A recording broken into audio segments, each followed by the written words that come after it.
উদ্যোগপতিদের হাতে রাজ্যের জমি তুলে দেওয়া হচ্ছে গোয়ালপাড়ার জমিও। মুখ্যমন্ত্রী হিমন্ত বিশ্ব শর্মার গোয়ালপাড়া সফরের পর এমন অভিযোগ করলেন স্থানীয় বিধায়ক এ.কে রশিদ আলম। শিল্পপতিদের স্বার্থে দরিদ্র অসহায় লোকের জমি ছিনিয়ে নেওয়া হচ্ছে বলে গুরুতর অভিযোগ করেন পূর্ব গোয়ালপাড়ার বিধায়ক রশিদ আলম। গোয়ালপাড়া থেকে আমাদের প্রতিনিধি রশিদুল হোসেনের এক প্রতিবেদন দেখুন। গতকাল মুখ্যমন্ত্রী ডক্টর হিমন্ত বিশ্ব শর্মা গোয়ালপাড়া এসেছিলেন। গোয়ালপাড়া এসে তিনি হাসিলা বিল পরিদর্শন করেন এবং স্থানীয় বিধায়ক এ.কে রশিদ আলম সম্পর্কে কিছু বক্তব্য সংবাদ মাধ্যমে প্রকাশ করেন। আমি বর্তমান এ.কে রশিদ আলমের সঙ্গে আছি, তিনি সঙ্গে কথা বলবো, তিনি থেকে প্রতিক্রিয়া নেব। কি বলবেন?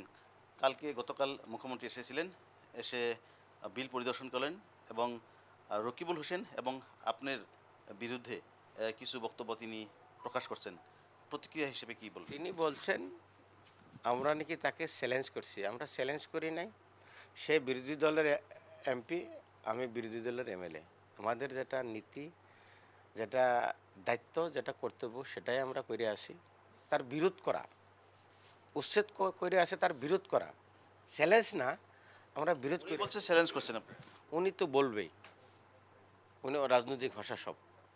তো আমরা বলছি আমরা বিরোধ করে আসি, করব। সে জনগণের খারাপের জন্য করব, আমরা তাকে বিরোধ করে যাব। অ্যাসেম্বলিতে করব, এমপি পার্লামেন্টে করব, আমরা মিডিয়ার মধ্যে করব, তারপরেও না পারলে আমরা ন্যায়ালয়ে যাব। সে যেটা ক্যাবিনেটে ডিসিশন নিয়েছে ওটা কোনো দিনও সম্ভব নয়, আর উনিও বাস্তবিত রূপায়িত করতে পারবে না এটা। উনি বলছেন আপনার যে ইটা ভাটা সেটা সরকারি জমিতে আছে। সম্পূর্ণ মিশা কথা।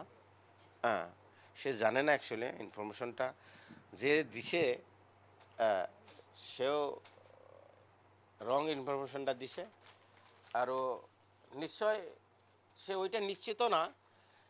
সে বলে নাই যে তার ভাটাটা সরকারের মাটিতেই আছে। সে বলছে আমাকে কিছু লোকে কমপ্লেন করছিল, আর আপনারাও বললেন, আপনারা বলার জন্যে প্রমাণ হইল এটা সরকারের মাটিতে আছে। কিন্তু দেখেন কতটা ডকুমেন্টস, এটা ডিসির পারমিশন, এটা দিছে মাটিয়া সার্কেলের একটা, এগুলো সব পারমিশন, এটা ইন্ডাস্ট্রি, এগুলো দেখেন কত কাগজ,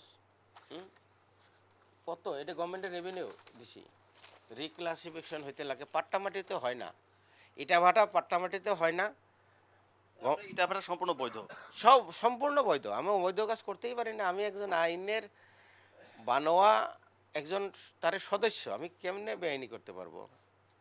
না গভর্নমেন্টের কোনো রেভিনিউ আমি ফাঁকি দেই।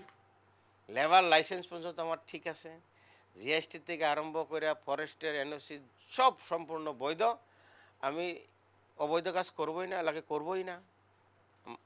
তিনি বলছেন প্রাকৃতিক ভারসাম্য রক্ষার স্বার্থে উৎপদ বিল, কুমড়ি বিল এবং হাসিলা বিল, এই তিনটা বিলকে। প্রাকৃতিক ভারসাম্য তখনই হব যখন নাকি লাখো বিঘা ফরেস্ট উদ্ধার করব বেদখলকারীর কবলে থেকে। দেখেন বেদখল আছে, লাখো লাখো বিঘা আছে।